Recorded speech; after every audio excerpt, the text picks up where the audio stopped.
Good morning, everyone.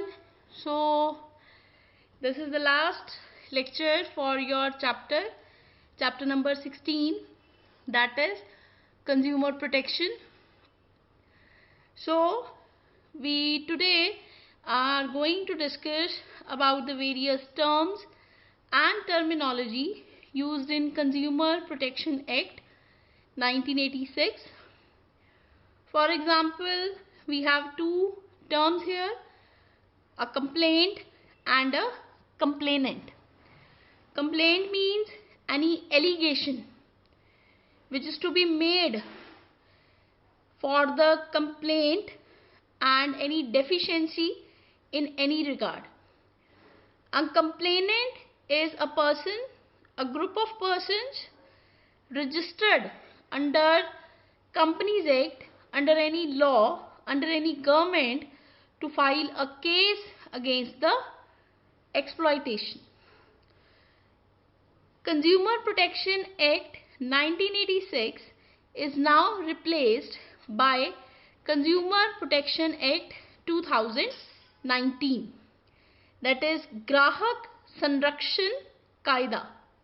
Many amendments have been made in this act in the last year. So, let us first compare Consumer Protection Act 1986 with Consumer Protection Act 2019.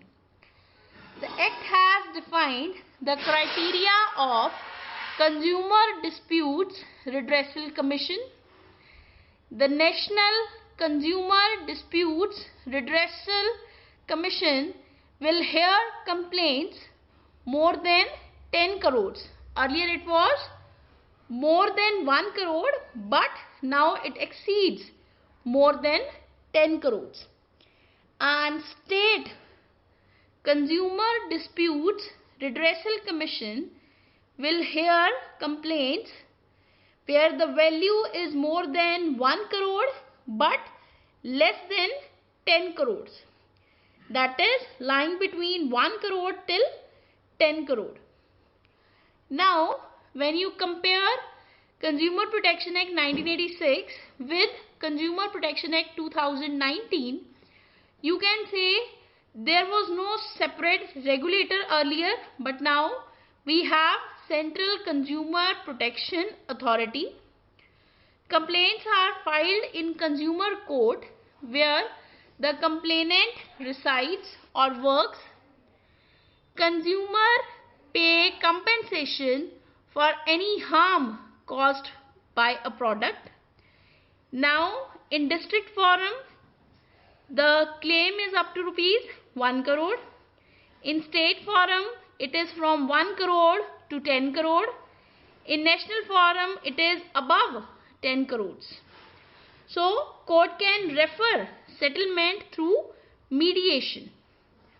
All rules of direct selling extended to e-commerce, because these days we have a lot of provisions related to e-commerce, that is online buying and selling of goods. Moreover, for very small matters, for very exempted matters, mediation cells have been made where they appoint a mediator, that is a person who is there to help to ready and to solve the disputes. Now, the very first terminology, that is aggrieved consumer. That is consumer who is a victim, the consumer who is being exploited. So, an example of someone who is aggrieved is a person who is not ready to read his Miranda rights upon arrest. The definition of aggrieved is someone who is distressed. An example of someone who is aggrieved is a mother worrying about her sick child. Aggrieved means someone being harmed or treated. So, in a country like India, where we reside, so we actually follow a procedure in 4 steps. First of all, get your complaint drafted. that is you get it in written, attach relevant documents, pay requisite required court fees, submit an affidavit, and in 4 steps your complaint is registered. Now in the last slide you have seen a new word, that is Miranda rights. The Miranda warning, these rights actually originated in US Supreme Court Miranda versus Arizona decision. This was a case discussed in US where officers let you know of certain facts after your arrest before questioning you. Officer interrogate you. You have the right to remain silent. If you say something, it can be used against you in court. You have the right to have a lawyer. If you cannot afford a lawyer, one will be appointed for you if you so desire. So these are the 4 Miranda rights being provided to the aggrieved consumer, the person against whom the case is filed. When the Miranda warning is given, it does not matter whether an interrogation occurs in a jail, at the scene of a crime, on a busy downtown street, or the middle of an open field. If a person is in custody, deprived of his or her freedom of action in any significant way, the police first read the Miranda rights if they want to ask questions and use the answers as evidence at trial. If someone is not in police custody, however, no Miranda warning is required and anything the person says can be used as trial. Police officers often avoid arresting people and make it clear to them that they are free to go precisely so they don't have to give the Miranda warning. Then they can arrest the suspect after getting all incriminating statement they wanted all along. So what are the various remedies available to an aggrieved consumer? Under this act, the remedies available to consumers are as follows. First of all, removal of defects. If after proper testing the product proves to be defective, then the remove its defect order is passed by the authority. Replacement of goods. Order can be passed to replace the defective product by a new non-defective product. Refund of price. Orders can be passed to refund the price. Award of compensation if because of the negligence of the seller a consumer suffers physical or any other loss, then compensation for that loss can be demanded for. Removal of deficiency in service. If there is any deficiency in delivery of service, then orders can be passed to remove that deficiency. For example, if an insurance company makes unnecessary delay in giving final touch to the claim, then under the Consumer Protection Act, orders can be passed to immediately finalize the claim. Discontinuance of unfair or restrictive trade practices. If a complaint is filed against unfair restrictive trade practice, then under the Act, that practice can be banned with immediate effect. For example, if a gas company makes it compulsory for a consumer to buy gas stove with the gas connection, then this type of restrictive trade practice can be checked with immediate effect. Remedies or reliefs to an aggrieved consumer. Stopping the sale of hazardous goods. Products which prove harmful for life, their sale can be stopped. Generally, the problems which are faced by consumers is lack of information, malpractices by suppliers, irregular supply, not heard properly, wrong weight and measures, poor after sale service, problem of duplicate goods, problem of delivery of goods, unethical advertising, no proper return for money, health and safety hazards, poor quality of sales personnel. Now, Consumer Protection Bill 2015 to appeal the Consumer Protection Act 1986 with the Consumer Protection Act 2015. For example, A takes his son B to a doctor for his treatment. Here, A is hirer of services of the doctor and B is beneficiary of these services. For the purpose of the Act, both A and B, that is the hirer and the beneficiary, they are consumers. You can see Akhil buys personal computer from a computer store. Vicky buys desktop for his internet cafe. Rahul buys 20 computers to sell. Akhil and Vicky are termed as consumers but not Rahul because he has bought for resale purpose. Central Consumer Protection Authority. The central government will set up a Central Consumer Protection Authority to promote, to protect and enforce the rights of consumers. It will regulate matters related to violation of consumer rights, unfair trade practices and misleading advertisements. The Central Consumer Protection Authority will have an investigation wing, a group headed by a Director General which may conduct inquiry or investigation if rights are violated. Central Consumer Protection Authority will carry out the following functions: inquiring the violations, investigations, launching prosecution, passing orders, withdrawal of services, reimbursement of price, discontinuation of services and many more.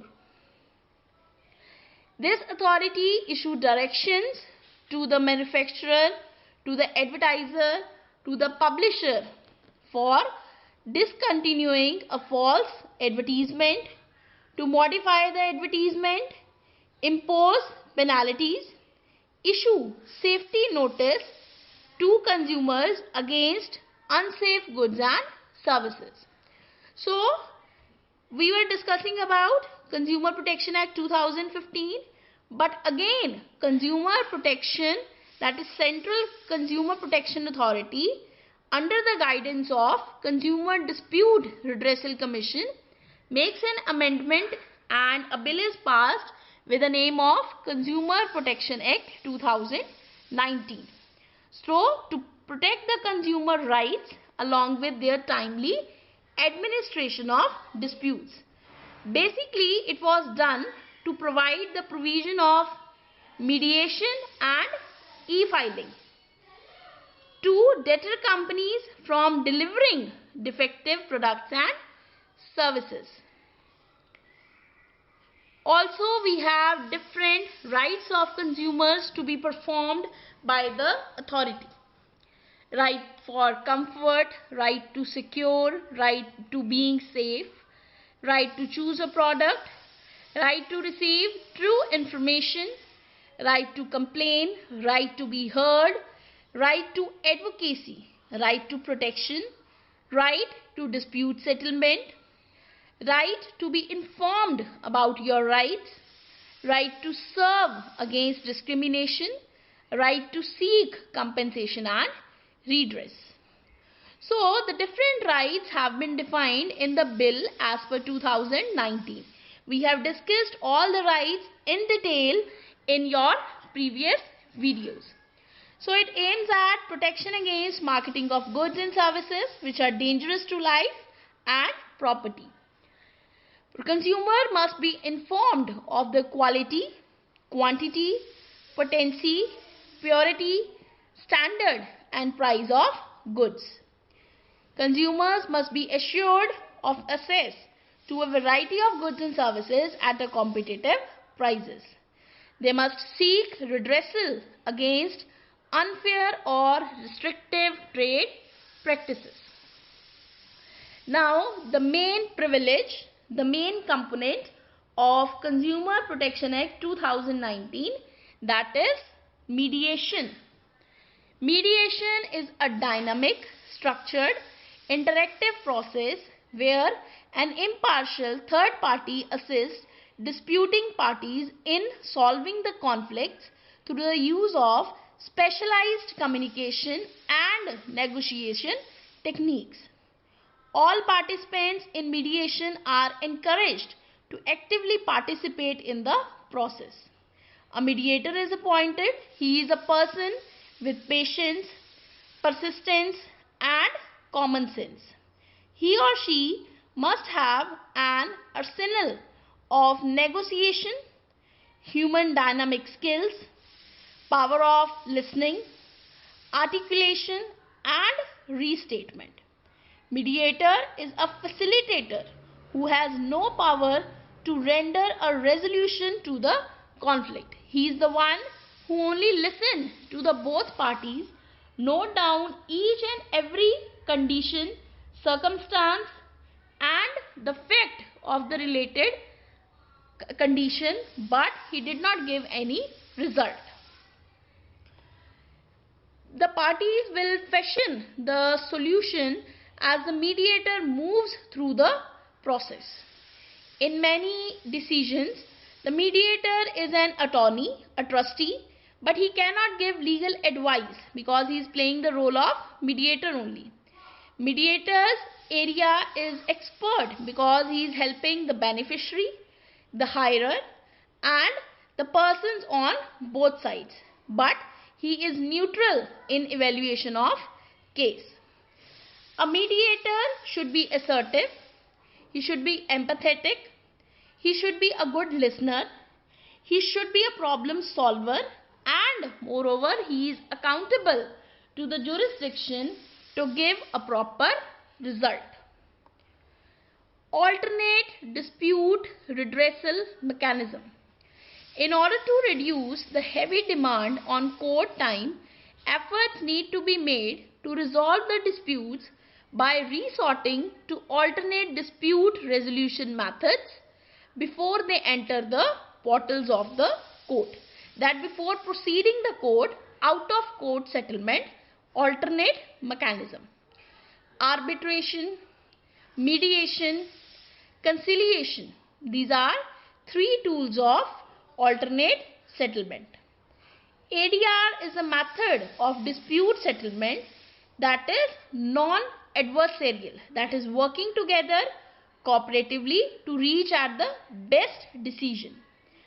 ADR can be mechanical in reducing the burden of litigation. On courts, litigation is filing of cases. So while delivering a well-rounded and satisfying experience of all the parties which are involved, to resolve their conflicts, to make them agree on a particular point, one has to compromise, other has to gain. So there is a negotiation between the parties so as to settle the dispute. Some examples of alternate dispute redressal. Mediation is the best example. Employee suspended for misconduct for 30 days. Suspension was served and case was secured for arbitration. Mediation produced settlement which resulted in the employee receiving back pay for 14 calendar days and the remaining days charged to LWOP with OPF cleared of any documents referring to the incident. This is the result, the suggestion given by the mediator. because employee was suspended for misconduct and employee is receiving back pay for 14 days. So there are different parties involved in mediation: family, elders, heads, district officers, district commissioner, court, and many more. So what is first a complaint? In legal terms, a complaint is any legal document that sets out the true facts, the legal reasons the filing party or parties believe that they are sufficient to support a claim and the claim is entitled to the plaintiff. So who is the plaintiff here? One who has deprived of certain amendments, one who is victim. A statement that something is unsatisfactory or unacceptable. Let me give you an example of a poor customer service experience. Being unable to get through to a company on the telephone, not having your phone calls returned by a company, being kept waiting for an unreasonable period of time on the telephone, rude or unhelpful customer service staff. So this is the various experiences which one is having and which they are using for filing a complaint. Now we will talk about a terminology that is defect. Write first time, avoid, scrap and rework. That is, in the initial stage you should do it properly so that you need not to work again and again. Defects can be of three types: wrong, missing or extra. Okay, one example is here, a latent defect. You can see the roof is not proper, right? It is leaking. So it's a hidden defect, it's a latent defect. A material that was discovered during inspection, not at the time of purchase, at the time of inspection or after the property is purchased. So, waste of correction includes additional work performed on a product or service. Defects are caused by or unclear operating procedure or the specifications. Defects are caused by inadequate training, shortage of skills, incapable processes, incapable suppliers, operating errors, excessive stock and transportation. So a defect is any non-conformance of the unit of product with the specified requirements. A defective is a unit of product which contains one or more defects. Failure to meet requirements with respect to quality characteristics are usually described in terms of defects or defectives. Following are the common types of defects that occur during development. First is arithmetic defect. That is what you have done during your calculations. Wrong calculation of salary, wrong payments, wrong calculation of the different products which you have bought from a market. Suppose I went to D-Mart. I have purchased a number of commodities. Let it be 26. Commodities are 26 in number, but 26 are not priced properly. They are priced in double. They have counted it double. So it's a arithmetic defect. Now next is logical defect. Suppose the person who is availing the service at an institution, an academic institution, so there is a conflict between the wordings of the student and the tutor because their logics are different. The tutor is satisfied with his approach, but the student is not satisfied. He has actually paid all the fees and now he wants to clear it because he don't want to study there. So this is the reason he wants to clear this logical defects. Next is syntax defect. It is basically associated with softwares. You purchase softwares from the market. If they are not matching the quality you need, the standards, the requirement you need, then they are termed as syntax defects. Next is multi-threading defects. These defects are generally prevalent in the case of cases where uncertainty takes place. Suppose there is a case of kidnap. So many incidents have been associated with that one incident of moral harassment, and there are multiple threads which are joining together to make a single deficient service. Next is interface defects, that is respondent and the actual receiver. You are conveying in the right manner, but the person who is indulged there is not receiving in the same manner. So there arise interface defects. Next is last one, performance defects. When your plans do not meet your actual standards, then it is known as performance defect. Next is deficiency.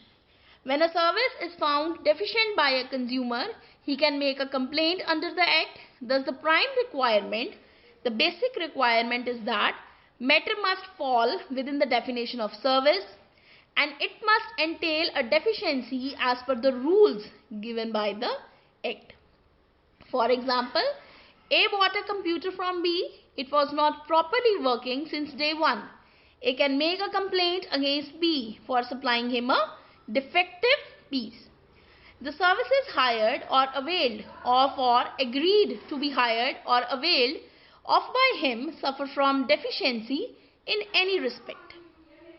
For example, A agreed to supply water to B for irrigation of crops. He failed to do so because of a power breakdown due to the burning of a transformer. As a result, crop damaged. B sued A for providing deficient service. The National Commission held it was the duty of A to get the transformer repaired immediately. Because he was negligent, he is liable for the deficiency. Next is trader. One who is running a small shop, one who is engaged in the work of plumbing, one who is an electrician, one who is involved in cleaning activities, a hairdresser, a website designer. If you are running a grocery shop, if you are running a restaurant, a petrol station, a barber shop, right? Gardener service. So these are all what examples of a sole trader. A trader is a person who is engaged in buying and selling of goods in the market. The basic difference between a trader and investor is the time period for which the person holds the asset. A trader is a person who buys and sells stocks, bonds, commodities, mutual funds, derivatives, and they take help of the agents, hedgers, arbitrator and speculator. Agent is the one who is the person who is making two parties meet. Hedger is the one who is reducing the risk. Arbitrator is the one who is appointed to go for the inspection and to take out the solution. And speculator is the audience who is appointed specially to look into the matter. Next is manufacturer. A manufacturer is a person or a registered company which makes finished products from raw material in a bid to make a profit. In a bid is, that is in a manner, in a notice or in an agreement. The goods are later distributed to wholesalers and retailers who then sell it to customers. The retailers display the products via brick and mortar stores or on third-party e-commerce platforms. In the manufacturing industry, products are made in large scale to meet the irresistible demand from consumers. It is a standard practice to indicate the place of manufacture. This information is displayed on the packing material. Everyone is familiar with the famous manufacturers like Ford Motor Company. Ford gets raw material delivered to its factories on a daily basis. These prices of metal and glass are then molded and shaped into finished cars. Other examples of manufacturers are GE, General Electronics, Intel, HP, P&G, Procter & Gamble, Dell, Epson, Apple, Coca-Cola, McDonald's. So these are the different examples of manufacturers. You can see here I have added a different logo of different manufacturers. Now we use brands. These all are brands. So brand is what? A name, a term, a sign, a symbol, a design, or it can be a combination of all these. Now what is the role of consumer associations and NGOs? That is non-government organizations. Nowadays, consumer organizations, they are playing a major role in encouraging consumers to raise their voice against defaults. They help educational institutions to prepare courses of studies keeping in view the interest of the consumers. NGOs play an important role in protection. They make consumer coordination council. They go for finding common cause, consumer protection councils, consumer associations, Mumbai Graham Panchayat and many more. So, what are the various functions performed by NGOs? First of all, consumer education. NGOs educate the consumers about their rights. They give them training programs and workshops. NGOs publish journals, periodicals to spread knowledge and awareness. NGOs provide legal help to the consumers. NGOs encourage the consumers to protest against the exploitation. NGOs encourage the consumers to file complaints in district forum, state forum or national forum as the case may be. NGOs also take innovative steps to encourage the consumers so that they must register their complaints in their own interest. NGOs also go for testing the quality of the products in different laboratories. Now, there is an NGO named as Voice, voluntary organization in interest of consumer education. It was registered in 1999. A protection group set up by teachers and students in 1983 with an objective to promote consumers. Its mission was to compare product testing, evaluation of services, to buy the best things, to develop a center for testing of goods, to educate consumers and to bring a change in the quality of goods and services. CERC, the Consumer Education and Research Society. It is engaged in the promotion and protection of consumer interest. It is a research organization which gather its all findings and exercise rights. Consumer Education and Research Society uses existing legal scenario to help consumers. An example takes place to fight the use of tobacco.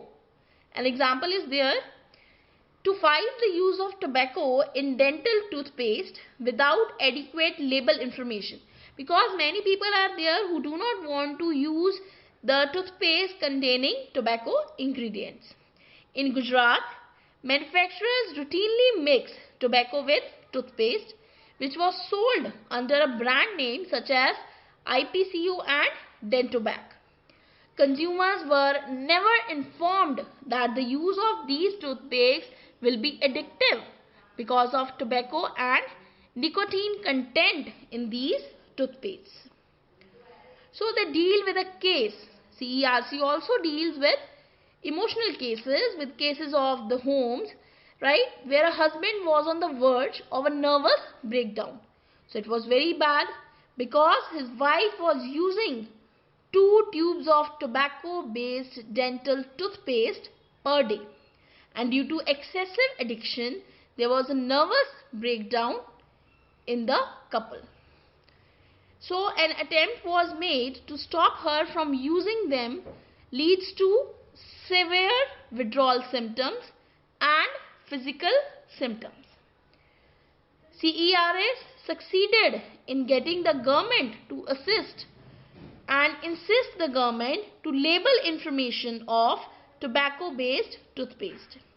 They includes a warning that toothpaste should be addictive so that consumers make an informed choice.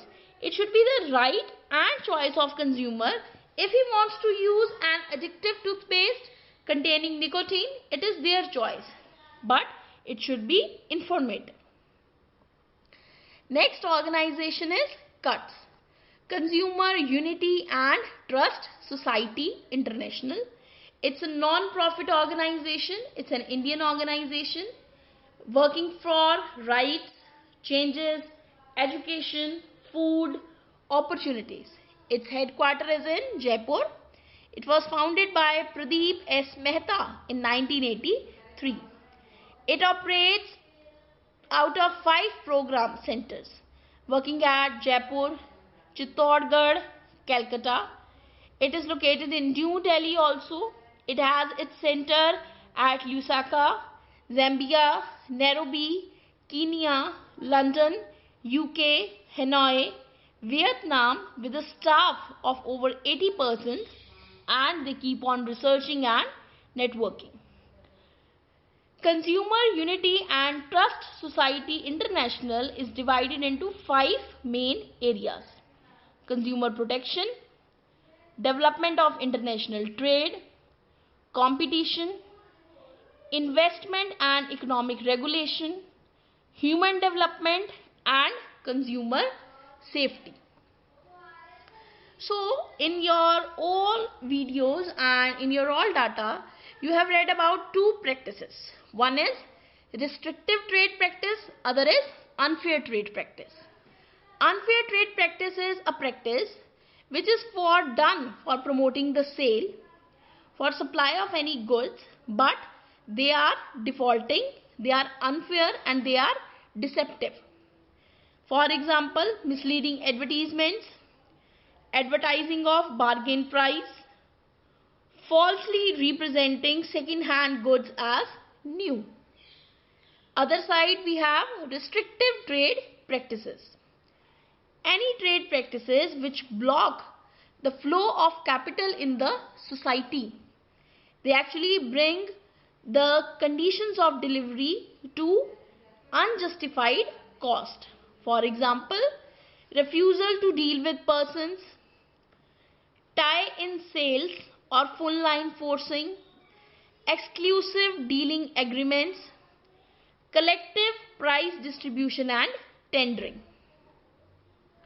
Some examples of unfair trade methods are false representation of good or service, false free gift or price offer, non-compliance with manufacturing standards, false advertisement, deceptive pricing. A simple definition of unfair advertising is false advertising that misrepresents a product, service or price. A broader description of unfair trade practices will include unfair trade strategies such as bait and switch, a practice of advertising one item at a low price with the intent of actually selling other items. That is, you are lowering the price of one product and in the light of that you are selling other products with it. Unfair ads can be categorized with incorrect pricing, fake endorsements, false statements. Deceptive guarantees are a form of unfair trade practices. Now, you can see here, it's a box of popcorn. Ticket is rupees 230. That person must have gone for a movie and his popcorn bill is 430. 230 is the ticket bill and 4:30 he is paying for popcorn. You all must have experienced it, that you all visited the malls for watching movies in like Trinox, Cinepolis. You all visit there and you pay it. So what is it? It's a kind of unfair and restrictive trade practice. So look, another example, Lay's chips, 70% air and 30% chips. Back is a big one, but it is only containing 30% of content. Now, restrictive practice. Let me give you an example. A sold a 6 months old car to B, representing it to be a new one. So what is it? It's an unfair trade practice that you're making someone fool.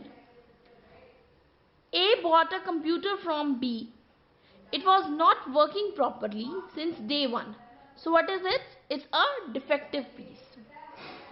So when we follow the restrictive trade practice, suppose there is a party of New Year in a mall, say in Alpha 1, in your hyper mall, hyper city mall, New Amritsar mall, that is, there is a party arranged for New Year. Members, only those members are allowed who have attained the age of 21. They must come in couple. They must pay the entry pass fees. They must bring a card with them to get them registered, right? So what is this? It is restrictive trade practice. When a dominant person abuses its power, he restricts the entry of new suppliers, he limits the supply, he fixes the price, he is doing overmanning. That is, he is compelling others to adopt for the same. So in that case, we can conclude that these are the various restrictive trade practices. So this was all about the different key terms used in consumer protection. Read your pages thoroughly. Now your chapter is over. Go through the chapter and do follow the given link for better clarity of the concept. Answer the given questions. What are the aspects of consumer protection? What are the main provisions of Consumer Protection Act 1986? How do we protect the consumers? Thank you.